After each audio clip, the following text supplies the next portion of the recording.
and my slides are on the other. So bear with me. What shows up there? Come on. Come on.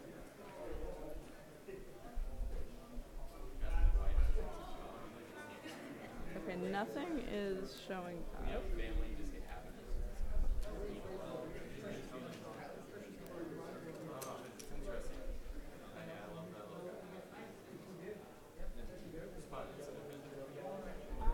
I'm concerned. It should be a lot less of the rave going on, a lot more of the slides. What's happening with you?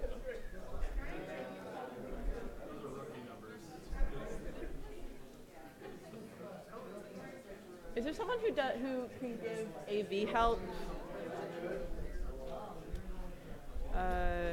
That's not even the right screen. Hi, sorry. I'm not sure. I want it to be showing the presentation on that screen and the presenter view on mine. Okay. I've seen a couple of people do it. Okay. I don't actually know how they set it up each Okay, time. and I am just using the HDMI port, and it doesn't That seem should be to fine. That's what we'd like to see. Is it working? Okay, cool. And then but now oh no. Okay, that's great. I'm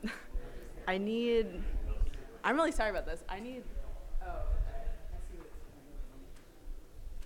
Let's see, it's on the right section now. I can't, one second. How much time do we have? We got a couple minutes, okay. Yeah, but I'd like to keep time for questions. Whew.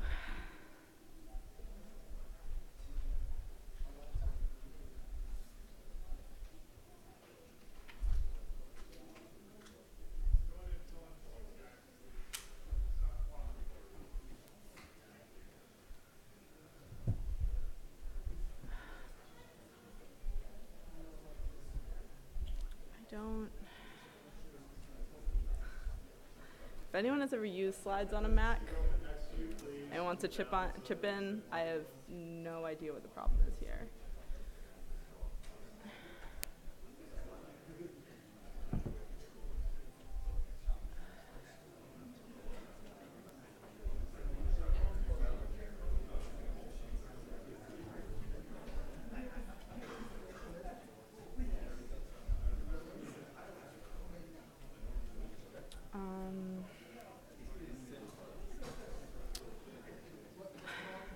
I need to be able to see my notes, or I would like to be able to see my notes, I guess, but I'll definitely need to be able to see the screen, and right now it will only show there, and I can't see it. So I can't find this, I had the setting for it before, and it's not showing up. So let me keep working on it. Sorry, everyone. Yeah. Range multiple displays. Come on. I don't know how to make Mac work, unfortunately. Oh no. Color.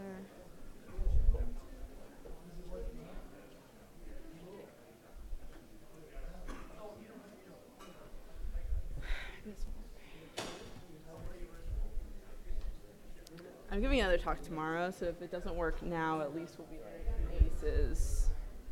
That's different, at least. That's stretching. Oh.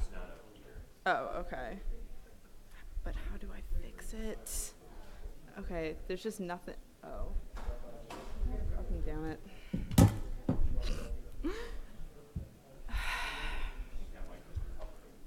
Sorry, that was my water bottle falling off of the thing. This is really frustrating. Don't fall this way. I don't want it scaled. There's just not a setting for it. Show mirroring options.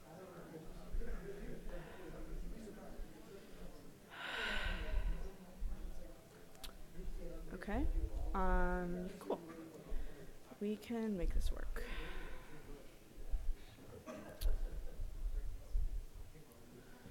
I think I'll just, stand to the side, and then, Okay. as long as I'll still get picked Just up by make the sure. mic.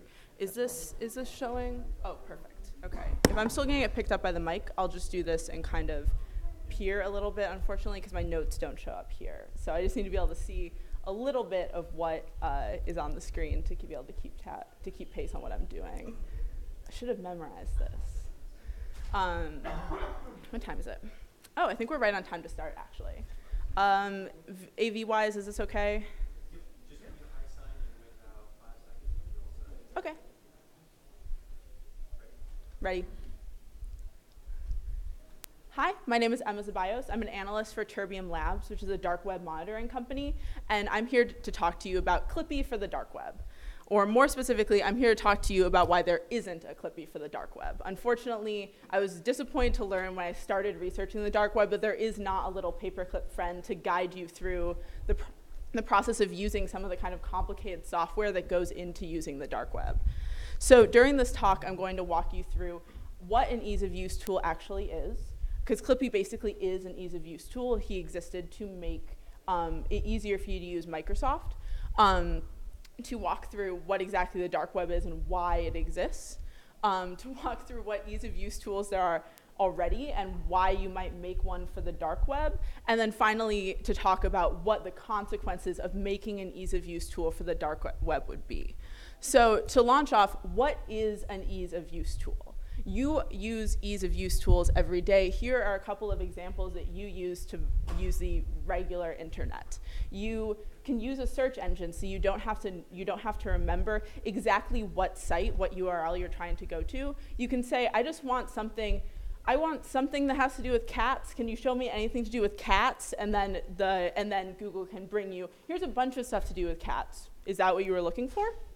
There's also Yelp, and Yelp basically, Yelp and sites like Yelp can say, like, I'm looking for somewhere to eat. I actually used it to go find somewhere for lunch today. And you can say, okay, what's good in this area? And more importantly, you can trust what Yelp is telling you to a certain degree. You can trust that the people who are adding things to Yelp are not trying to lead you astray. And when we show up to the restaurant, it will probably be good and will probably exist. And then finally, things like cookies that are, even though cookies are sort of storing your information and can use it in nefarious ways, they're also trying to help you by allowing you to remember or having your browser or website remember exactly what your preferences are. It's customizing your experience for you. So we talked a little about ease of use tools, and before we get any farther, I want to launch into what the dark web actually is, if you're not familiar with it. You've heard me mention the clear web before. Basically, it's all in the World Wide Web, and then the clear web is a subset. It's a pretty small subset, actually. The clear web is anything indexed by Google. So anything where you don't have to know exactly where you're going, Google can show you the link, and you can click on it and get there. The opposite of that is the deep web.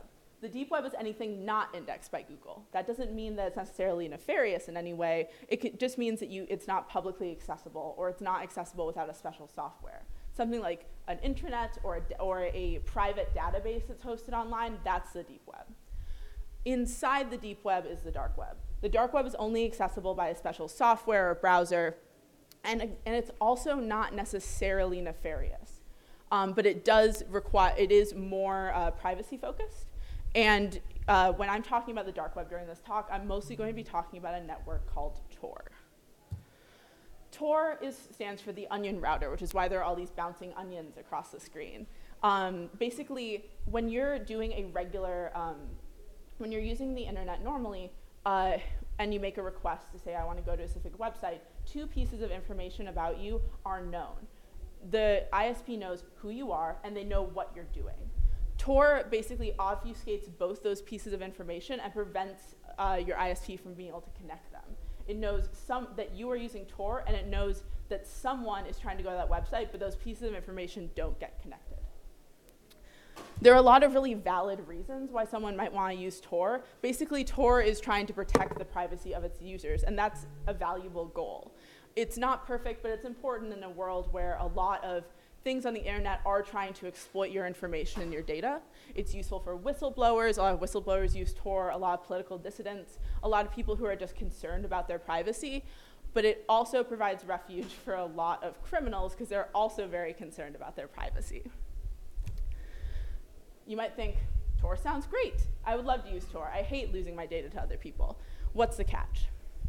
The problem, usability versus privacy. Who in this room has 2FA turned on for every device or every account? How many of your parents have 2FA turned on for every account? Even though 2FA is really useful, it's annoying. Like, there are a lot of things that improve your security online, but they also introduce friction into the experience. And friction makes people not want to do something. People on the dark web are just like people on the clear web. They hate friction, and they make dumb decisions because they want to avoid it.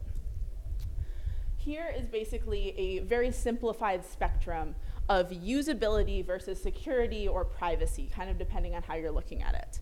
I'm going to fill this in later, but I wanted to show you that it really is a spectrum where you can have something that's very usable but not super secure or private, and very secure and private but not super usable.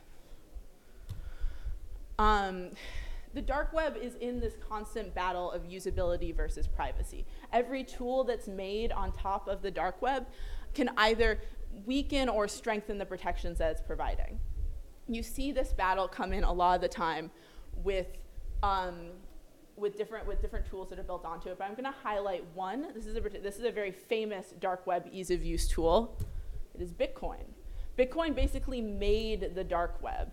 While the network existed before, the marketplaces that have made the dark web really famous, they could only exist because there was suddenly this currency, this means of transaction, that was a lot easier to use than Western Union. It added a lot, and it was also temporarily more secure. There are a lot of benefits that Bitcoin provided. So Bitcoin kind of exploded. It launched all these marketplaces. But as it got more and more popular, people were like, I think we can build tools on top of this that make it easier to use. We can build exchanges. We can build escrow systems. We can build cleaners and foggers and tumblers so that we can more easily conduct transactions with each other. And then suddenly, as it got more and more popular, it began becoming more and more famous. And suddenly, as people were arrested, as sites went down, Bitcoin has become less and less anonymous. It's actually become less and less useful for the kinds of transactions that it originally enabled, because with the lack of privacy has come this lack of security. As it became more usable, it became less private and actually less functional. There are tools that improve security on the dark web. Tor browser, which is one that I talked about right at the beginning. It's a way that you access Tor, is actually an ease of use tool. It bundles all these things together so you can just open it and use it like a regular browser. Tails is actually an operating system.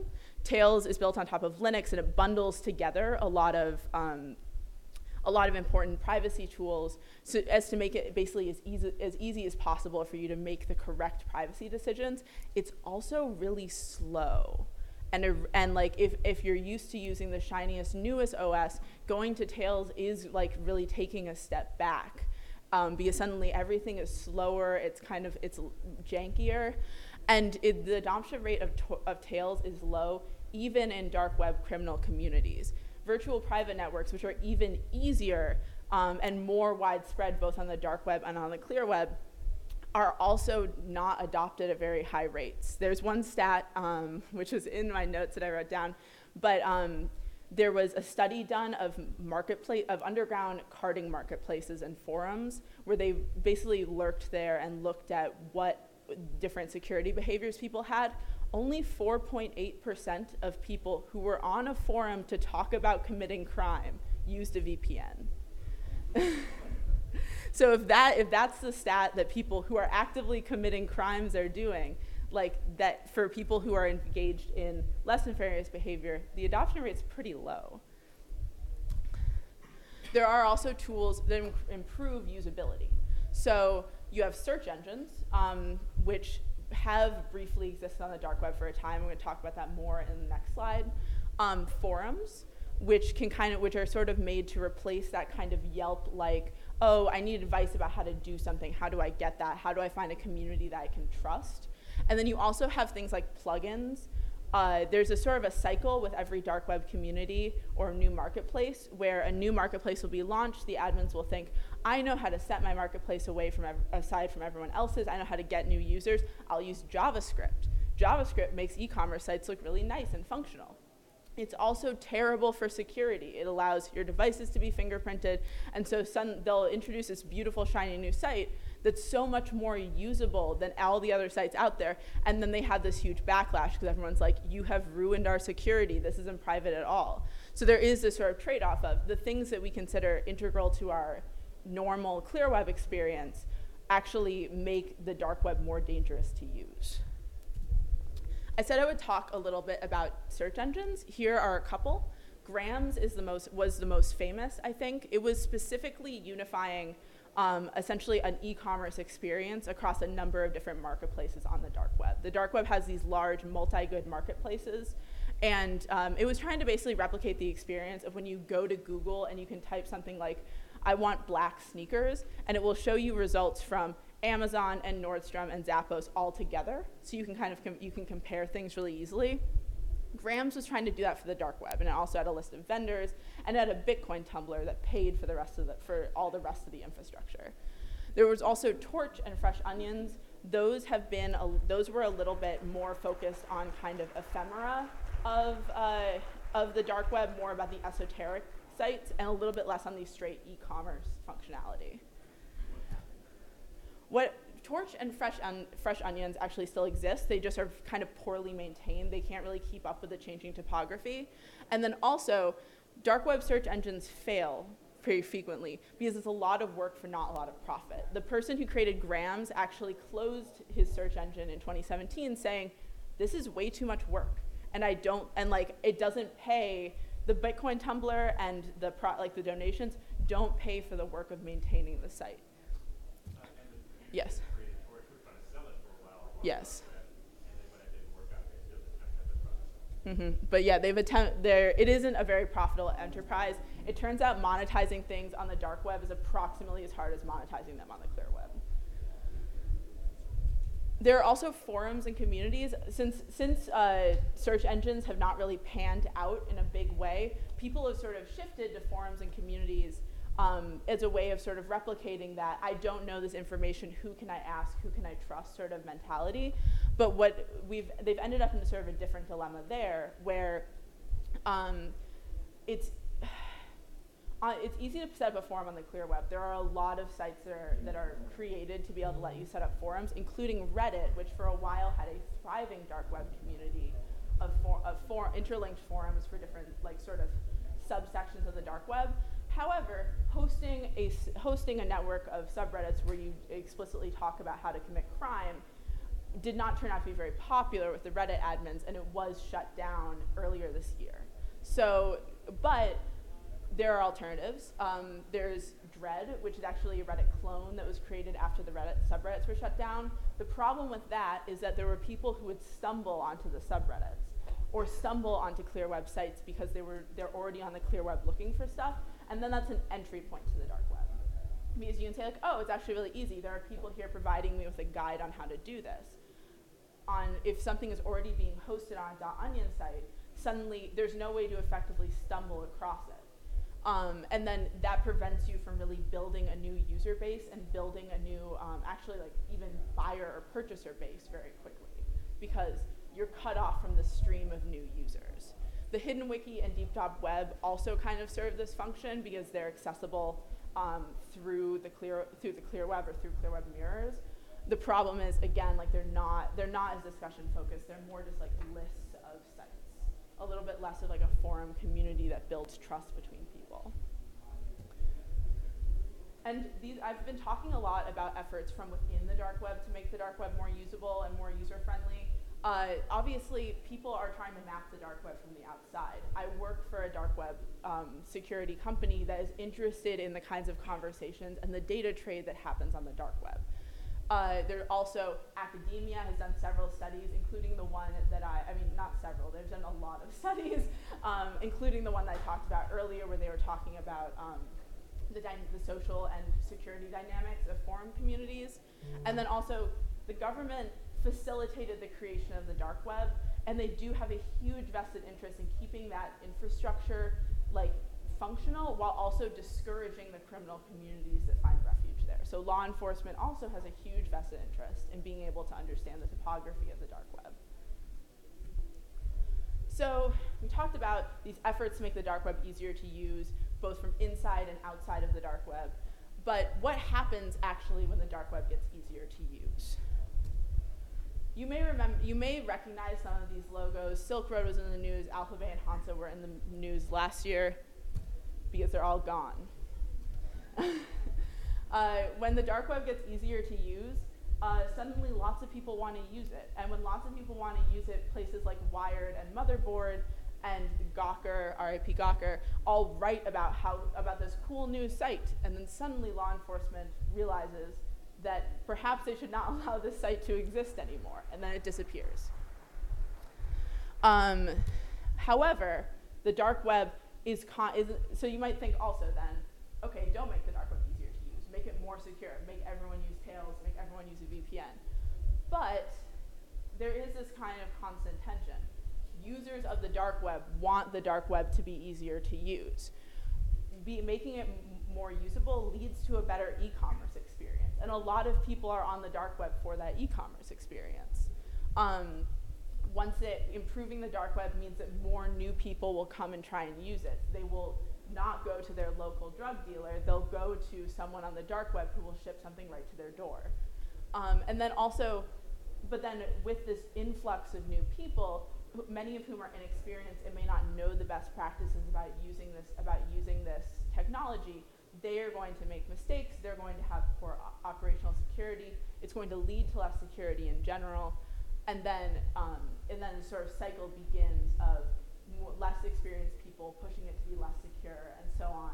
So until law enforcement steps in, shuts down the site, and then it kind of ratchets back up as everyone realizes that they need to be more secure and more private on the dark web. I said I would come back to the slide. Here essentially is the trade-off with an approximate sort of placing of different examples of the ways that you can kind of have these conversations. Facebook isn't on here because Facebook would be like over by the door, but like imagine it off the screen. And so you obviously have something like Facebook or Twitter where it's entirely public, free to join. Essentially, you can't really be banned effectively, although you can, because you can come back under like a pseudonym or a different identity. You have public clear web forums like Reddit, 8chan, 4chan. Then you have private clear web forums. It's like a professional forum where you have to have a specific identity. You may have to pay to get access. And so you do have to, there is some sort of barrier to entry, but it is on the clear web, which means there's not that technological barrier. Then you have these open dark web forums and marketplaces. I mentioned Thread. Some marketplaces will have forums, and those are open to any registration. Some are even open to read, but there is that technological jump you have to get onto the Tor network. And then private dark web forums, Kickass is an example, something where you have to either show expertise, show evidence of a crime, or pay money to join. And then finally, you might have been wondering during this talk, she's talking about committing crimes a lot, and the dark web does have this large criminal presence. Why not just use something like Telegram or Signal or even WhatsApp? I mean, that theoretically is the most secure option. But it doesn't work for a lot of these conversations because you can't stumble across a conversation on Signal. You can't just be browsing around and think, oh, I think that vendor is great. I should think about buying something from them. Oh, I hadn't thought about buying this here. I should think about it. Oh, I hadn't thought about being in this community. It's entirely private. And there is this balance of like, these are conversations that to a certain degree want to be happening in public. If it's an economic transaction, the people involved in it kind of want aspects of it to be public because they want customers. They want a little bit of publicity, but not too much. So I hope this spectrum was illustrative sort of what I've been trying to get across, which is that there are security and usability trade-offs for all these conversations that are taking place. There are security and usability trade-offs on the clear web as well. And it's something that we should be thinking about in general when we are making these sort of choices about how secure and how private we want to be versus how much of a frictionless experience we want to have. And also that the paradox of popularity is alive and well on the dark web. There is this constant tension between we want new users but not too much, we want more publicity but not too much, because there is this constant threat of being too prominent leads to law enforcement action, which effectively ruins their party. I hope that was an informative talk. I would love to take any questions if you have them. Otherwise, you're free to contact me on my email or my Twitter. And if this was interesting to you, I am giving another talk about the dark web called Make Me Your Dark Web Personal Shopper tomorrow here at 10:30.